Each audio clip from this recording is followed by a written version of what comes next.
আসসালামাইকুম দর্শক, আমি নাফিস আগরান নার্সারি সত্ত্বাধিকারী গেছিলাম কামাল হোসেন বলছিলাম। দর্শকের আগে আপনাদের যে আমার প্রজেক্টে সেই বেগুন গাছের ভিডিও দিয়েছিলাম, তো সেই বেগুন গাছের যে বর্তমান অবস্থা দেখেন যে এক একটা গাছ অলরেডি 6 ফুট থেকে 7 ফুট।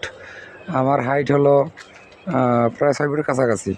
তো সেখানে এই গাছ আমি যদি গাছের ভিতরে দাঁড়াই তাহলে আমার দেখা যাবে না, এত বড় গাছ হয়েছে। এবং মাসাল্লাহ বেগুনও মোটামুটি হয়েছে। এখানে এই যে বাড়ি বেগুন 12 এরকম, কিন্তু ভিতরে দেখেন এখানে এই যে বেগুন, ওই যে একটু দূরে থেকে দেখালে যে একটা একটা ওই যে মানে আমরা হারভেস্ট করতে এসেছি অলরেডি। তো সেই বেগুন গাছ কিন্তু মাসাল্লাহ অনেক সুন্দর, গাছের গ্রোথও ভালো। তারপর আপনার ফল সিটিং হইতেছে মোটামুটি, ডগা ছিদ্রকারী ফল মানে পোকা যেগুলো, সেগুলো এখন বেশি নাই বললেই চলে।